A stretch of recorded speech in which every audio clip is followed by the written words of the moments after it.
Muchas gracias. Esta es una parte crucial. Yo creo que hemos hablado bastante sobre la importancia de registrar la actividad.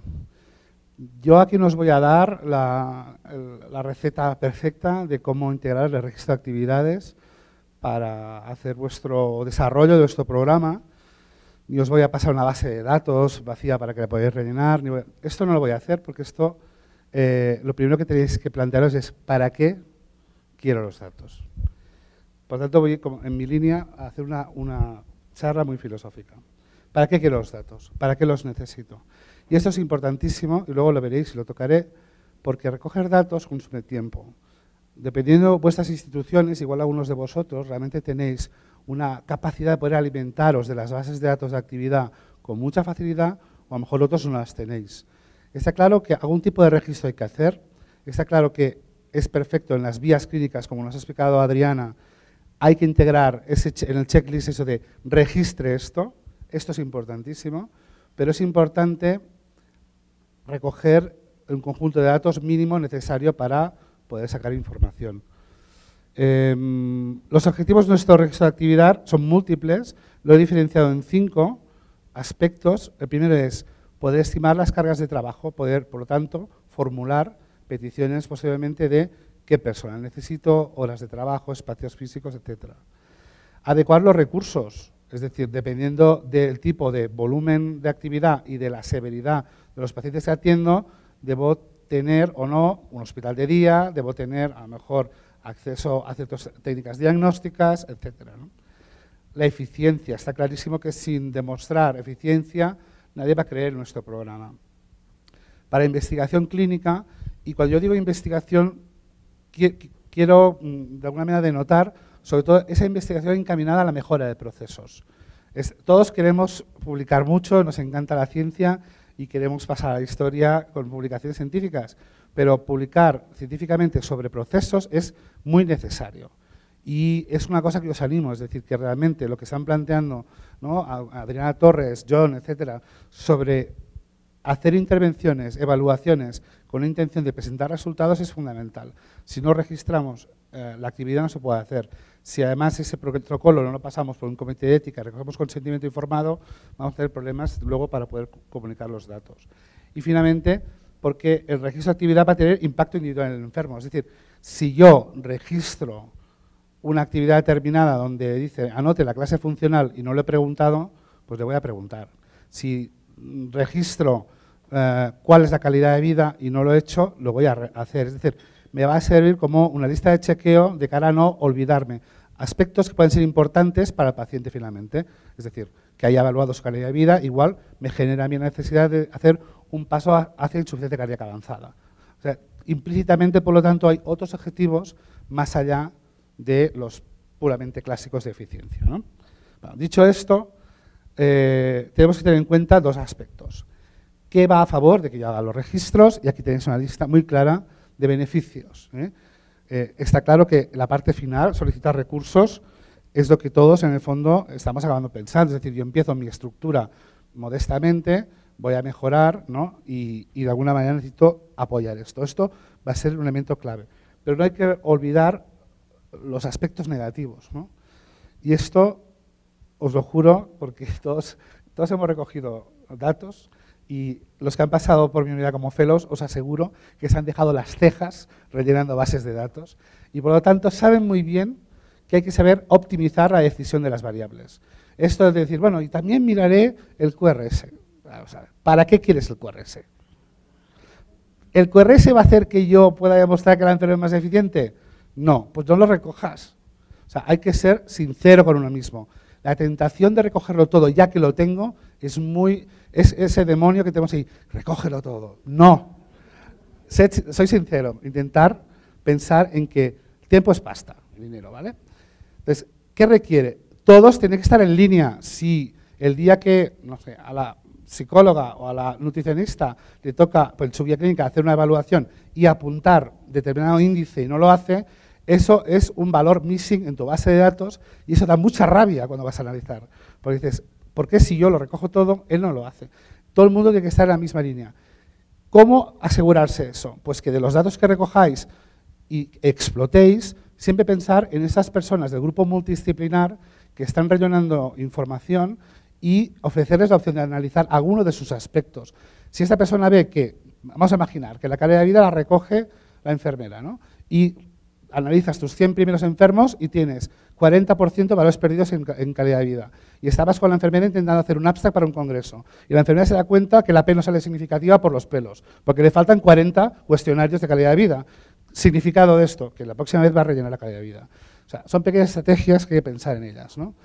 Importante seleccionar variables realmente vitales. Ayer se comentó que yo soy pro recoger cuanto más completo mejor. Bueno, hay que matizar eso, ¿eh? Yo estoy a favor de recoger cuanto más completo mejor aquellas variables que son impactantes e importantes, ¿no? Si tú me dijeras, oye, recoge un indicador de seguimiento y solo uno, pues yo posiblemente en mi entorno a día de hoy escogería la tasa de reingreso a 30 días, porque es como me paga el sistema de salud público. La estancia media que yo tengo es muy mala, porque yo tengo un filtro de enfermos muy complejos que me cuesta mucho reducir la estancia media, pero no me aprietan por estancia media, ni me aprietan para pagarme con esto. Si tengo medios y puedo recoger más información, cogeré más, pero sí que os exijo un ejercicio de sinceridad de cara a quién necesito realmente. Y esto es un proceso de debate, ¿no? Muy importante, esto que cada vez se complica más, el tema de la confidencialidad. Todos tenemos un Excel colgando de la red del hospital. En mi hospital esto no se puede hacer ya. Y te puede caer un paquete, hablando en plata, ¿no? Porque realmente no se debe hacer. Entonces, esto hay que estudiar cómo solucionarlo. Y sobre todo, infraestructura para recoger la información. Esa es la reflexión. Yo creo que hay 3 puntos clave en los que nosotros podemos alimentar la necesidad que tenemos de información. Y los voy simplemente a nombrar, ¿no? Que es los servicios de archivos y estadísticas de actividad. Yo creo que es uno de los principales, y esto es una alianza estratégica con la dirección. Una dirección que tiene un hospital organizado por procesos, sí o sí tiene esto, y tiene contabilidad analítica, y tiene todo. Por lo tanto, ¿por qué no poner esto al alcance de los clínicos? Tenemos que exigirlo. No nos pueden pedir que organicemos procesos si no nos dan acceso a los indicadores. Y si te dicen, no, es que esto, claro, esto es una información, perdona, pues no me pidas que organice un proceso. Es así de claro. Los requisitos de actividad hay que tener en cuenta que se basan en cómo tú facturas las cosas. Aquí vosotros tenéis personal que hace la facturación administrativo. En España, en mi hospital en concreto, ojo, quién te hace la facturación, porque es complicado. Entonces, por eso digo si son fiables o no son fiables, porque cada institución va a tener la forma, digamos, más o menos profesionalizada de recoger la información. Pero está claro que simplemente ver la actividad por meses y ver, por ejemplo, si has incrementado el número de tratamientos, si has bajado el número de primeras derivaciones, si el origen de las derivaciones es primaria o es el hospital, toda esta información, por favor, si os lo hace el hospital, no lo hagáis vosotros. A menos de que en algún periodo queráis auditarlo y durante un mes lo hagáis para confirmar que hay una buena correlación. Y eso yo lo he hecho en mi hospital. Y ha servido para mejorar cosas. Porque he visto, por ejemplo, en un periodo de mi actividad hospital de día, imputaban los tratamientos orinotrópicos a otro servicio. Porque la administrativa pensaba que esa actividad la hacía medicina interna.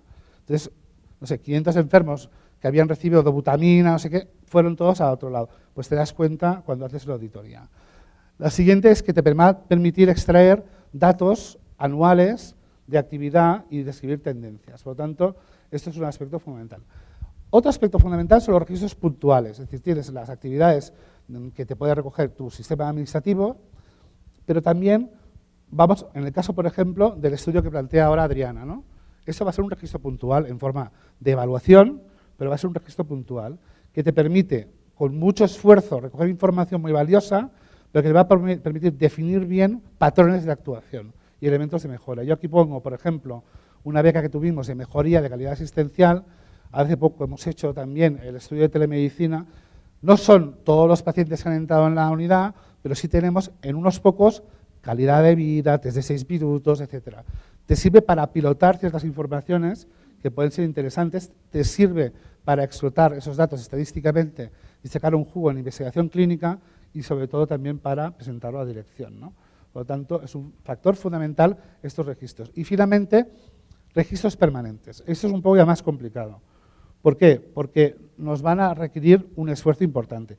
Hay varias modalidades. La modalidad en la que está integrada en la historia clínica. Para mí esta es la ideal. Esta es la modalidad que hay en la guía de práctica clínica informatizada de primaria, en la que esta modalidad, digamos que chupa directamente la información del sistema de información clínica y ya le incorpora a una base de datos. Es decir, yo cuando abro un paciente por primera vez, introduzco fracción de eyección, introduzco los datos que sean necesarios o simplemente le autorizo que chupe esa información de los laboratorios, por ejemplo, y me construye una base de datos que yo lo puedo bajarme. Este es el sistema donde yo creo que tenemos que ir. Sistemas de información clínica en las que la introducción se introduce en formato de variable y nos permite explotar cosas. Esto lo hemos hecho en atención primaria, también lo hemos hecho, esto es por ejemplo el módulo de educación de la guía de práctica clínica informatizada, en la que te diferencia en cada uno de los objetivos de conocimiento, el nivel de conocimiento del enfermo y te permite también, si tienes dudas de cómo implementar la intervención educativa, a la enfermera clicas aquí y te sale un PDF con la información que tienes que dar. Cada acción que tú haces queda registrada y algunas acciones donde es evaluar, por ejemplo, calidad de vida, pasan a formar parte de historia clínica, pero pasan a formar parte de una base de datos y eso nos permite explotar información. Luego veréis cómo de esta información el Departamento de Salud de la Generalitat de Cataluña saca información sobre actividad asistencial. Otro ejemplo de actividad en formato variable incluida en la historia es lo que desarrollamos en su día con el proyecto de telemedicina, en el que participó Gina González y Joan Ramírez también. En este proceso incluimos toda la información en formato variable. Eso es perfecto porque teóricamente luego puedes exportarlo directamente y te permite analizar información. Yo creo que esto va a ser la forma que trabajaremos finalmente. Seguramente acabaremos funcionando con sistemas que cuando demos de alta a un paciente de la clínica de falla, eso incorpora una serie de variables de forma automatizada y eso sirva luego para poder extraer información, digamos, del perfil basal del enfermo y de actividades sucesivas. Más allá de la actividad asistencial que te da el sistema de registro del hospital, ¿no? Bueno, otros registros permanentes que todos podéis imaginar son los que hacemos para investigación, registros. En nuestro caso hay un registro en nuestra unidad que es el registro de Damocles, que es el que sufrieron sus carnes mis fellows, donde el enfermo cuando entra en proceso se le hace esta evaluación, ¿no? Eso requiere tiempo y requiere dedicación. Es verdad que nos ha permitido publicar un montón de artículos y que nos permite, ahora tenemos esta obtención de información clínica, la hemos hecho en paralelo a la obtención de muestras de sangre que están en un biobanco y están congeladas. Tenemos actualmente cerca de 1.300 pacientes en los que tenemos alícuotas de suero de plasma y de sangre total para análisis genéticos. Esto tiene un potencial en el futuro de estudios clínicos, ¿no? A lo mejor es una cosa que de entrada costará explotar, pero que es como un goteo, ¿no? Que tú cada año vas metiendo enfermos. Ahora, ¿cuál es el secreto de esto? Y aquí es que necesitas esto. Gente, la última persona que ha disfrutado de las últimas fue Gina, de la inclusión de enfermos en el Damocles. John también unos cuantos, Adriana y Juliana también, ¿no? Recogís un montón, pero también nos han ayudado, cuando hemos tenido dinero, hemos contratado, por ejemplo, a Ana Ranz, una enfermera, a tiempo parcial para hacer la información. Pero, ¿qué quiere decir esto? Que esto cuesta euros, cuesta dinero. Por lo tanto, ¿para qué quieres? Si realmente vas a organizar un proceso de investigación, tienes que buscar la financiación para hacerlo. Si no, a lo mejor tienes que sacrificar información. ¿De acuerdo? Y es lo que os quería decir un poquito en cuanto a dedicación. Registros permanentes. Yo creo que uno de los aspectos, y ya acabo con esto, con mi charla, es lo que os voy a explicar ahora. Esto es, más allá de la información que os da el hospital en cuanto a actividades, visitas, derivaciones, esa información que vosotros podéis tener porque en vuestra ruta asistencial marcáis recogida de variables seleccionadísimas. Luego, hay otro tipo de información, que es lo que el Ministerio de Salud en Cataluña ha logrado desarrollar a través de poder obtener información de estas bases de datos que decíamos de primaria del hospital, que son los módulos de seguimiento de indicadores de calidad. Estos módulos de seguimiento de indicadores de calidad, esto os lo voy a poner aquí para que veáis. Esto es una página web que tienes acceso a través de un password, por lo tanto puedes acceder desde cualquier punto, en la que el Departamento de Salud, que es el que paga, ¿no? El que gasta 9.000 millones de euros anuales en salud para todos los catalanes, el que paga la atención primaria, el que paga los hospitales, te da esta pantalla donde te informa de varias cosas. La primera, más interesante, es esto. Tiene un link, estos son links, tú puedes entrar a través de aquí indicadores de morbilidad poblacional. ¿Qué han hecho? Coger los registros de los asegurados que hay en Cataluña, que es nuestra aseguradora. Seguramente en Colombia hay muchas aseguradoras, ¿no? En Cataluña hay básicamente una, que es el CatSalut o Servei Català de la Salud, ¿no? Pues nuestra aseguradora tiene todo el registro de los asegurados, que es el 97% de la población, el registro, el conjunto mínimo de bases de datos de agudos, lo mismo de atención primaria, lo mismo de sociosanitario, salud mental y farmacia. Farmacia significa farmacia hospitalaria y farmacia comunitaria. Esa información está toda unida y se actualiza de forma periódica. Y nos permite obtener información por áreas, por centros de salud, por hospitales, por procesos, insuficiencia cardíaca, cardiopatía isquémica, etcétera, de uso de recursos, de medias de edad y de cambios de reingreso. Esta recogida de información es automatizada. Los hospitales y los centros de salud tienen un sistema automatizado de volcado de datos. Los hospitales lo hacen a través de codificadores, ¿de acuerdo?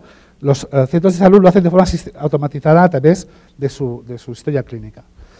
Importante es que hay muchos indicadores, tú puedes hacer un seguimiento de la mortalidad de tu centro, compararte, te da un benchmark con el resto de áreas de Cataluña y un benchmark con el resto de hospitales de tu nivel, por lo tanto tienes una información valiosísima. ¿Por qué es importante? Porque desde hace 8 o 9 meses aproximadamente, esto se utiliza para esto, evaluación de la compra. ¿Qué es esto? Es que esta aseguradora, igual que una aseguradora colombiana, compra los servicios a los hospitales de primaria. Es decir, si yo no cumplo indicadores, no me pagan. Y esa ha sido la clave para que hayan profesionalizado la información. Yo cuando entro aquí, cada mes me actualizan todos los indicadores. Y tengo acceso a cada paciente de todo el territorio que tiene diagnóstico de insuficiencia cardíaca, puedo acceder al caso, incluso, acceder si un enfermo ha sido, no sé, 8 ingresos en un año, puedo acceder al caso y ver quién ha sido, ¿no? ¿Qué nos dan ellos? Ellos no os he puesto todas las pantallas, porque es un infierno. Pero aquí os pongo, por ejemplo, indicadores que nos dan actualizados. Esto es el indicador bruto de tasa de reingreso a 30 días de mi área sanitaria, donde hubo una mejoría muy espectacular hasta el 2011. En 2012 hubo un repunte, el indicador ajustado quedó en el benchmark. Esto es un benchmark con el resto de hospitales catalanes. O sea, yo sé cómo estoy. A ver, para mi gestor estar en el benchmark está perfecto. O sea, no. Lo que pasa es que nosotros tenemos mucho amor propio y queremos estar en verde, y lo hemos logrado, ¿no? ¿Por qué? Porque queremos ser una unidad de excelencia, ¿no?